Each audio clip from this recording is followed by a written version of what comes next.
Hello everyone, welcome back to Rolling Solo. My name is Adam Smith, and today we're going to be playing through the third scenario of the Kickstarter campaign for the reprint of Gloomhaven. This is the one that Isaac just released today, so I mean, you may be seeing this video the day that he released it or maybe the day after. But either way, we're going to start beginning this journey from the beach. It's quite a large map actually, there's 5 tiles in total.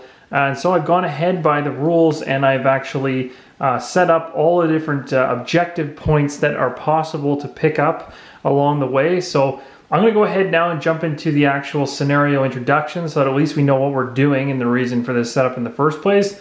But really this scenario is going to pit us by starting us at the very, very beginning of the beach.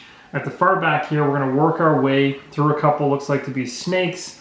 And it looks like this is an earth demon, and then we're going to jump past and make a choice, it looks like, unless we want to split the party up into 2 different routes, which also have 2 different number of tokens to explore, and then ending up in the final kind of room here. But we may have to backtrack depending on how things go. So let's get into the introduction of this scenario.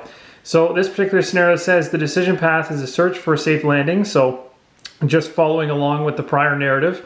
The goal is to loot all Bloodroot tokens. So this is what we're going after in this scenario, is Bloodroot, what we're trying to find.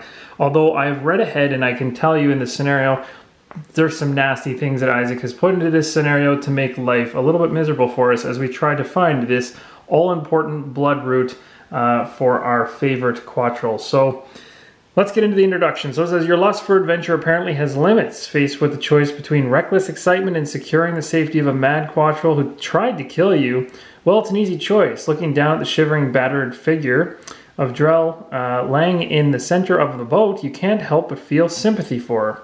Her madness was driven by an understandable anger and need for revenge. Plus, she may be the only one who can help you get back to civilization.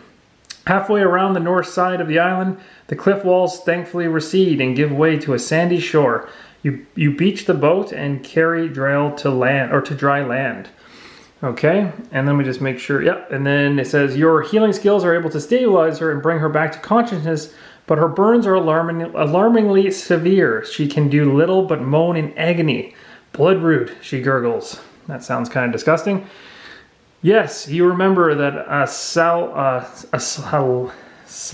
of Bloodroot can alleviate burns, and it is very possible that the root could be found on this island. Drell seems to think so, at least. You stare off into the trees beyond the beach, thinking things through. You face a couple of problems. One is that there are very strange noises coming from the inner island, a low, eerie sound with a regular rhythm, accompanied by random high-pitched screeching. It's off-putting to say the least.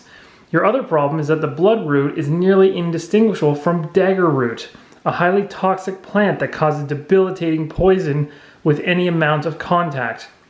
Drell moans again, and you resolve. Sorry, there's more to that. I'll just jump to the next page. Drell moans, and you resolve. And your resolve solidifies. You will brave the strange forest to help her recover. It doesn't take long to find these problems, though. Or those problems, though. So, special rules for this scenario created specifically by Isaac to make this scenario a little bit more fun. And fun being torturous is to shuffle the number of tokens 1 to 8 for 2 characters. So I'm not going to bother reading the rest of that little gibberish there because we are playing with 2 characters. So I've gone ahead already and shuffled and put out tokens 1 to 8. I believe in the actual main game there's 12 number tokens, so if you flip these tokens over, there will be a number on each side of them. You'll see that as we go through and explore, but we're essentially trying to loot these like we would in other scenarios with chest tiles and coins. We gotta go to the certain, either land on the spot and end our turn there in order to loot it, or to use a loot card in order to gather them up. So it says for 2 characters that we're supposed to use 1 to 8, so we went ahead and did that. These tokens can be looted normally, like I said. If you loot an even numbered token, so 2, 4, 6, or 8, you have found Bloodroot. And 4, and again it changes, so I won't read that. But essentially, or actually I will read that because that's how many you need. So you essentially, for 2 characters, need 4. It says you found Bloodroot and 4 for 2 characters are needed to complete the scenario. If you loot an odd number token, however, you found Daggerroot. Now this is what was mentioned in the introduction, and it's nasty. And you immediately gain poison and suffer 2 damage. So there's a gamble here. Like, obviously we're going to go be looking at every single one of these we can, because We only need 4. We've got 8 total on the board. They're spread out, and it kind of gives you an idea that you're going to have to make decisions on which side of the tile you go down on. This one only has, when you move into this tile, only 1 to explore before you come into the final one with 3.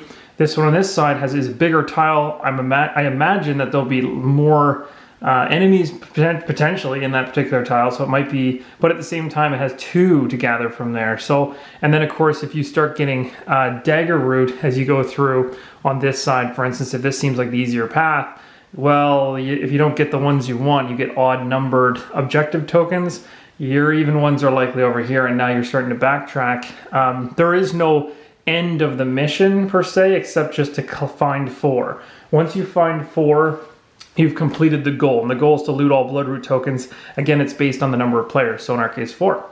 So that's essentially it, and at this point, this is a really short video, so this was just to kind of sum up the very beginning of this scenario so that we can kind of get running right into it and see where we're at. But I'm going to take a quick look at my cards. I'm going to take a quick look at the location starts, which for this particular scenario, we're allowed to start at any of these 3 tiles in the back or any of the 4 tiles here, and I can put my characters in any kind of random pattern that I choose. So we have the Cragheart up front and the Tinker up back and all that kind of stuff. So I'm going to come up with a pattern that makes the most sense for the first movement, and then we're going to take a look and see what we can do, because I can tell you right now, this guy is an elite Earth Demon. He's not a pleasant character.